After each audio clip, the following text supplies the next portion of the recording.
Hi there, it's Gabriel here, SEO Manager at Hike SEO, and in this video we'll be talking about audience research and how to understand your audience at a deeper level so that you can align your SEO strategy to get better results for your business. Alright, let's dive in. So in this video, we'll be talking about several different things.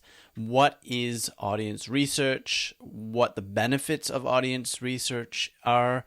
The two different types of audience research and what the differences are between them. Content strategy alignment and how to make sure that your content is aligned to your audience and what to do. Effective methods for SEO. And finally, analyzing and applying all of this to your SEO strategy. So let's dive in. What is audience research? Really great question, and you'll learn just in a moment. So basically, audience research is the process of gathering, analyzing, and interpreting information about a specific target audience to better understand their needs, their preferences, behaviors, and motivations. And this whole process helps you to align your SEO strategy, your content that feeds into your SEO, so that it's performing much better than just from without audience research. So you'll understand some of the benefits. I'll go into those. So why is it important? First of all, it leads to an improved user engagement, like I just hinted at. So that's more engaging when content is written for the target audience. There's no point to have a generic blog article that's written for everyone because it doesn't speak to anyone. But when you sharpen that content to a specific target market, to a specific audience or a segment of that audience, they're going to feel it's written for them and they're going to engage with it better. They're going to feel like this is valuable to them and so forth. So there's a lot of reasons why they're going to be engaged with it because it's written for them and they'll feel heard, they'll feel understood. So this leads to decreased bounce rates, which means bounce rate is basically when someone lands on a page and they don't interact with it and then they leave. And that's what we don't want. So we want to lower that bounce rate as much as possible. Longer time on the website. So when content is specifically written for a audience, then that audience will more likely spend more time with that content. And that is a signal for Google. That means that the content is relevant for them. And increase conversion rates and sales. So if the content is written for a specific target market and they're really loving it and they find it valuable, they're going to check out other pages. They're going to engage with the services and products on that website and do business with them. Next, it's high relevance to search queries. So what that means is basically the content that show up in the search engine results pages or SERPs will be highly relevant to those specific searchers or that audience that you're targeting. If you just have a general blog article and it's not really targeted for that audience, then it's less likely to attract that attention for that specific audience that you want to attract to your business. And this leads to a higher click-through rate in the SERPs, which means more people in Google who see your listing of your page or your blog article or whatnot, are likely to click through and visit that page on your website. And that leads to more organic traffic. So there's so many benefits to having and doing audience research and aligning that content to your audience.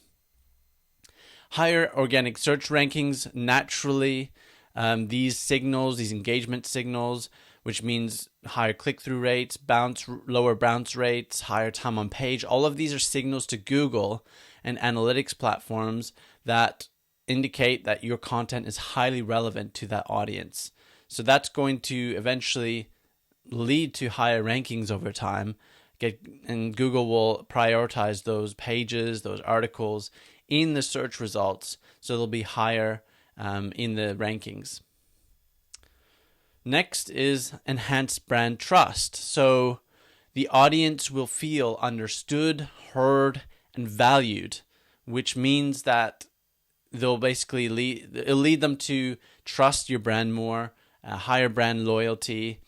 And because it's written for them, it means that, let's say I have an article about, a plumber has an article about how to fix leaky pipes. Okay, great. That's very general.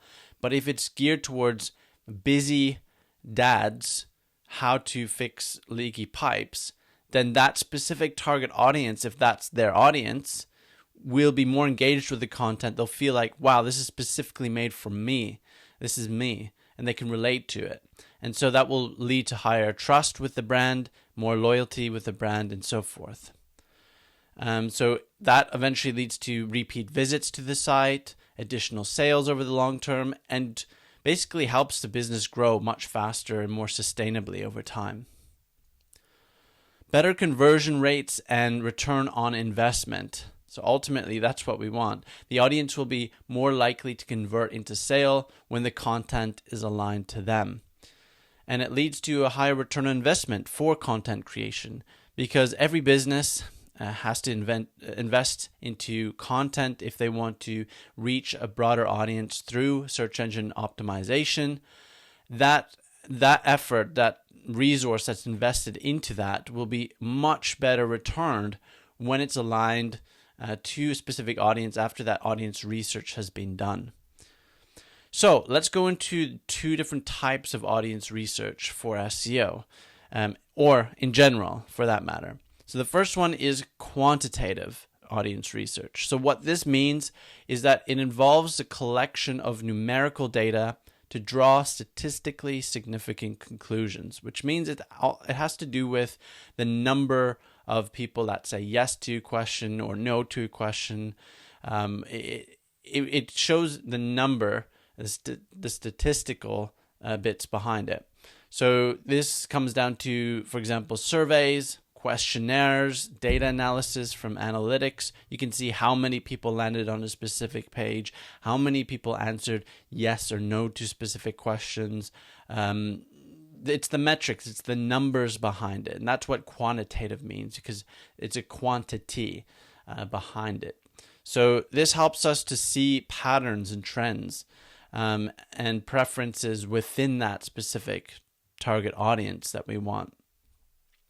Next is qualitative. So this is a bit less on the numbers and more about gathering in-depth insights into the opinions, the beliefs, and motivations of a smaller and more specific group of people. While quantitative focuses on a larger group of people, qualitative zooms in on the individuals.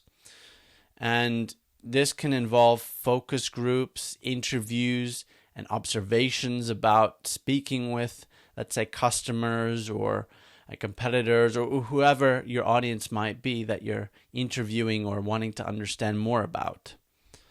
So this provides a deeper understanding of the reasons behind your audience's behaviors and preferences.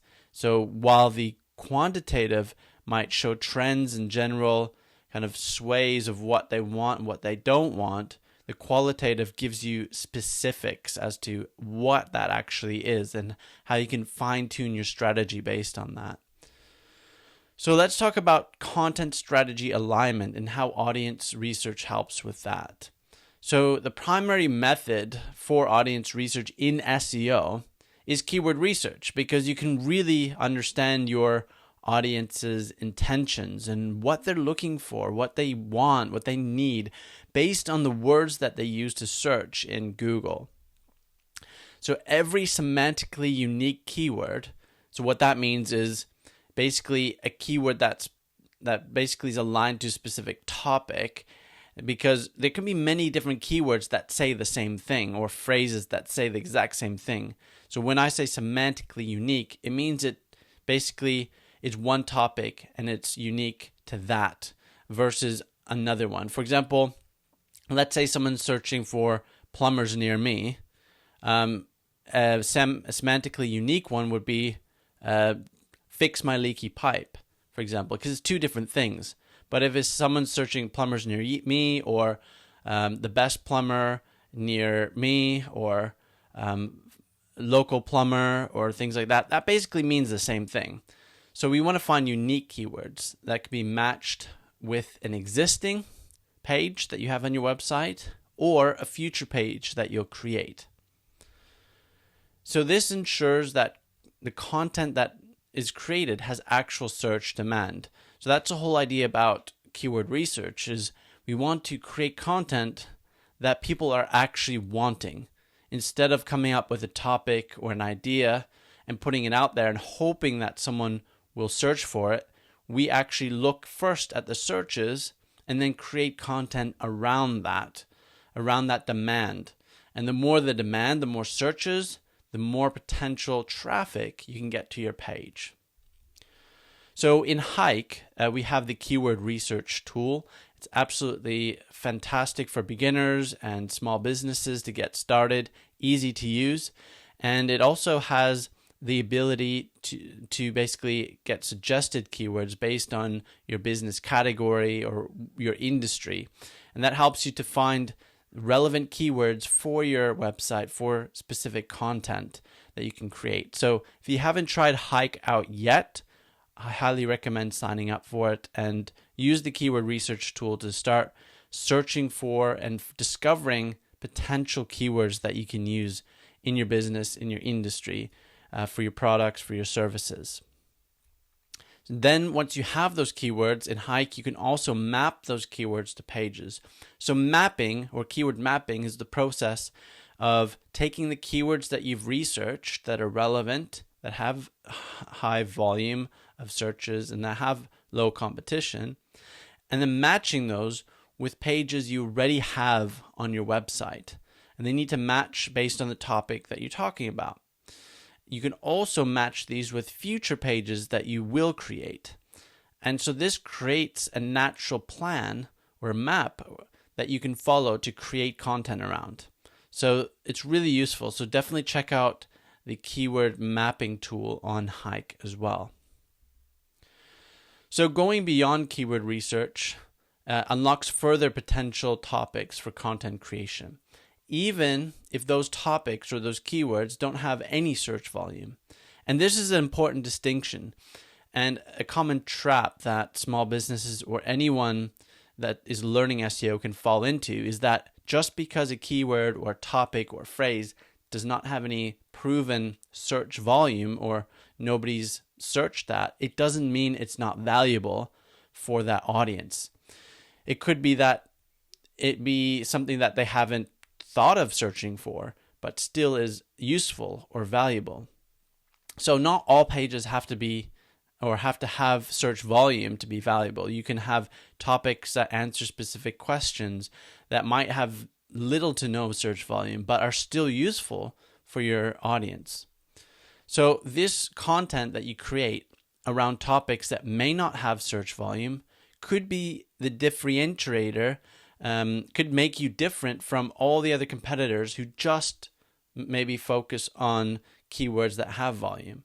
And this could create a lot larger body of content that people come to instead of your competitors, because you have all this information that they may not. So it's important to keep that in mind in addition to doing the keyword research. It goes beyond that and adds more and more value and makes you the go-to expert in your industry. So let's talk about some effective audience research methods. So trends and keyword research, really the core, like I said, but bringing in trends. So this allows you to see what people are searching for, what's in their minds, what their needs, intentions, and interests are right now. And I highly recommend that you make notes of these topics and these keywords in a spreadsheet, or you can collect those keywords in Hike, shortlist them for later when you go to map them to pages. So trends, you can make note in a Google Doc or a Google Sheet or any sort of spreadsheet, and that will allow you to figure out, okay, these trends I can start researching, I can create content around because this is what people want right now. So here's an example. Google Trends is a great free tool to go to, and this allows you to search certain keywords, any sort of topic, and it allows you to see the demand over time for a specific topic. And this allows you to hone in on which ones to focus on, which ones to ignore, and you can compare that trend to other things in the industry. You can change the country, the duration, in the history, the categories, anything like that. It's a really useful tool. Another great tool is called Exploding Topics. This goes into more specifics, but you can sort by the specific industry you're in, search the database for certain keywords, and you can see a lot of these that are exploding right now. Instead of filtering through yourself, this tool actually highlights ones that are exploding right now, which is really useful. And finally, we have Hike. Like I mentioned before, the keyword research tool is really useful to come up with additional keyword ideas that you might not have found by putting in the keyword idea, and then it will come up with additional ideas based on that, as well as suggested ones using AI technology. So definitely check that out. Next is surveys and questionnaires. So you can review existing surveys or questionnaire results from similar audiences based on, let's say, research that your competitors have done, industry experts have done, and just start researching some of these surveys, these results, these statistics that you can start gleaning some great insights into your industry, into your audience. Now, if you have an existing database of customers that you could reach out to, you can conduct these surveys or questionnaires yourself if you want to have a more accurate view on what your current customer base wants or doesn't want. And this data could be quantitative if you have a large database, or it could be more geared toward qualitative data, depending on the questions that you ask. So if you ask yes and no questions, or multiple choice, or anything where it has a finite outcome, then that is quantitative questions. If you ask open-ended questions, where they can basically type into a text box or come up with any sort of answer, then that's more qualitative and more specific. So neither is better or worse. It depends on what your goal is. If you want to really get a high-level view of trends or kind of general ideas, then quantitative might be good. If you want more specifics about the needs and the behaviors of your audience, then qualitative. Or you could mix the two into a survey or questionnaire. Next is focus groups and interviews. So again, this is more on the qualitative side of audience research, and you can organize focus groups of 2 to 5 individuals per group to keep it small and focused, as well as conduct one-on-one interviews for more qualitative insights. So you can just ask them a bunch of questions, even dive into those based on the answers that they give. And here's an important point. When you do these, the quality of the questions that you ask will determine the quality of your responses. So be ultra careful and precise as to what you want to ask, and really refine your questions to the point where you're certain that it will give you the quality of the answers that you're looking for, and then conduct those interviews or those focus groups. Another great audience research method is online reviews, where you can literally have an X-ray vision into what your audience wants, doesn't want, likes, dislikes, and you can do this also on your competitor sites, because your competitors have been collecting reviews from their audience, which matches your audience, and you can look at what their customers, what their clients are looking for, and their feedback. So it's an amazing opportunity. It's absolute gold dust, where you can go in and find what your audience is looking for, understand them at a deeper level. And if you haven't already, look at your own reviews on your site and comb through them at a deeper level and really ask yourself, wonder what my audience wants more of. I wonder what my audience wants less of. And this allows you to go deeper and understand your audience's needs and their desires. Next is Google Analytics Audience Reports. This tool is fantastic because it gives you an insight as to what your audience is looking at on your website, how engaged they are with that content, everything from demographics, age groups, countries, cities, wherever they're coming from. So here's an example of the audience insights report. So you can see in this specific screenshot, we're looking at the age groups of traffic on that website. And even though there's a large chunk that says unknown, which is common because of privacy reasons and not all analytics tools can collect all of the data, you can look at the other bars, 25 to 34, 18 to 24, and the other ones below. And we can ascertain based on that most of the audience coming to the site are between 18 and 34 years old, which allows us, again, to come up with an insight as to, this is the type of audience I'm speaking to, and this is how I can tailor my content for those audiences. So again, it gives you some great insights. You can check into the countries they're coming from, the cities that they're coming from, languages they speak, all of these different things, and it gives you deeper insights. So next is competitor analysis, and this is where you would complete an analysis of direct competitors. So direct competitors are ones that are in your industry competing with your products and or services. And you can basically find these by typing in specific keywords into Google, and you'll stumble across your competitors, your direct ones.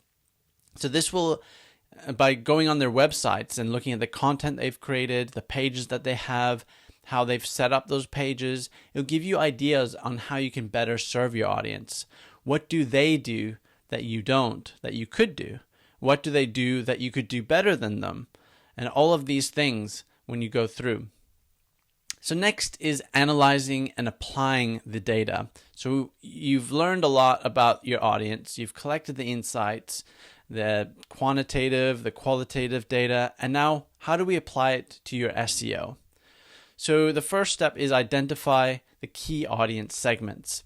So based on the data, we want to segment the audience into groups based on the demographics, the interests they have, online behavior, the content preferences, all of these, and see if you can see patterns and classify and see the groups forming within the data that you've collected. So it could be that there's a large set of customers that are interested in a specific topic that fall within a specific age group. Great, that's one segment. Another one could be a slightly different segment that might be different from that one. They all fall under the broad umbrella of your audience, but you can segment them into little groups, and that makes it easier to tailor content to those segments. So this will help you tailor your SEO strategy and your content to the needs of each of those specific groups or the segments. So next is to develop audience personas. So you've come up with your audience segment groups. You want to now come up with a fictional representation of your audience segment. So this is a fictional person that you come up with. Call them whatever name that you want. Let's say John Smith. He's 35 years old. He lives in the city. He's an IT professional, and these are his needs, his desires, his pain points, etc. And that fictional representation or customer avatar would represent that audience segment that you've come up with based on the data you've collected. And you can have a few of these different customer avatars that you'll speak to when you write the content. So this helps you better understand the needs, the pain points, and motivations of your audience, and helps you to focus when you're creating that content around the specific aspects. So it allows you to craft, in essence, more targeted content that will allow it to perform much better in search engine results and in general when those specific people land on your site. So next is crafting tailored content for those specific audience groups or those customer avatars. So this process involves keyword research, so finding out what searches, what keyword phrases that specific segment is looking for, then clustering those topics into categories and subcategories, and then creating the tailored content around that, so serving those specific segments. So the more the content is aligned to that segment, the more engaging and valuable it will be to those people, and the better it will perform in both rankings and search engine results, and in general in terms of conversion rates and sales. So next is optimizing the content for search intent. So we want to understand the search intent. What is the person wanting when they're searching that keyword phrase? When they're typing that into Google? What is the intention behind it?